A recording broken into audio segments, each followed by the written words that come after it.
reforming the system of hiring in the federal government to ensure that merit is the lodestar of hiring decisions as per the Supreme Court. Other matters. Yes, sir. And they're not doing it because DEI has been ineffective. They are doing it basically, they're backing away from these core values because they are capitulating to this bigotry.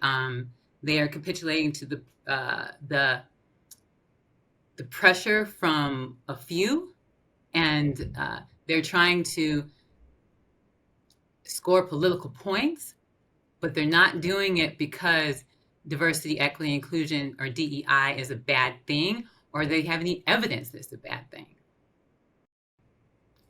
This comes from the fact that the work that has been happening since the founding of this country to make sure that more and more people are given a fair chance and given fair access to opportunity is actually working.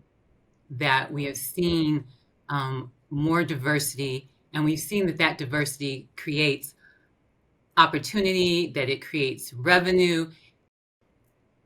By opening access up for more people, it has limited the privilege of a few, and those are the people that we're hearing. They're privileged, so their voices are loud, and they have a big impact, but they're not the majority, and they've had an outsized impact on this conversation.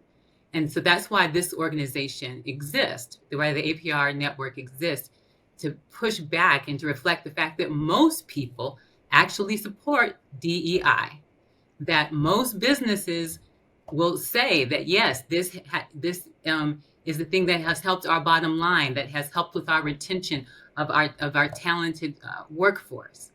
That it is an essential part of the American experiment, that regardless of your background, your socioeconomic status, your sex, your race, that you have the opportunity to fully participate in public life and in private life. We certainly want diversity, but diversity of race or ethnicity on its own doesn't necessarily bring us a diversity of thought or diversity of ideas, nor does the idea of equity guarantee us equality under the law, right? Equity creates some sort of tyrannical approach to unleveling the playing field so that certain people have more advantage than others, right?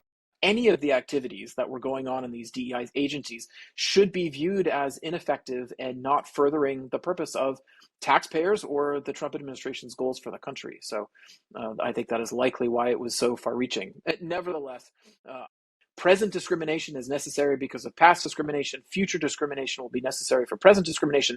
That is in itself the thesis of how DEI operates. And that is not the message that we should be giving either to employees today or to students, that they need to rely on the government to practice discrimination in order for them to have a chance at the good life or the chance at the American dream, right? We should be telling them that the government's role is to get obstacles out of the way. And when there are racist incidents, when there are racist acts that happen, we absolutely should call the government's attention to it and expect, right, that justice be done. I don't believe, and Americans should.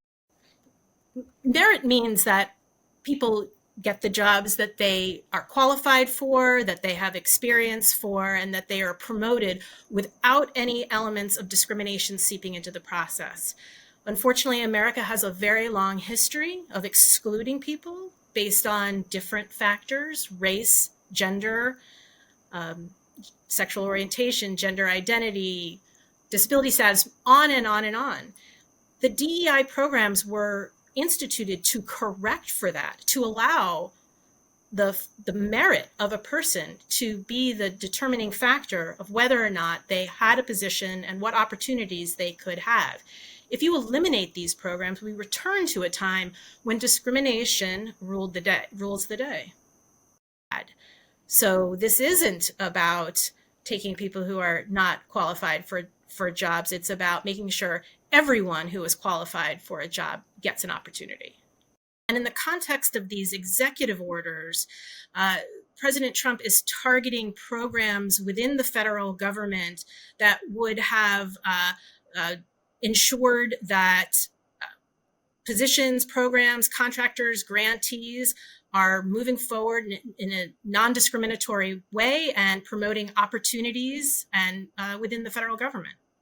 We are looking at them. I think that there was intended to be a shock and awe for civil rights and gender justice groups who are looking at these, but we are prepared.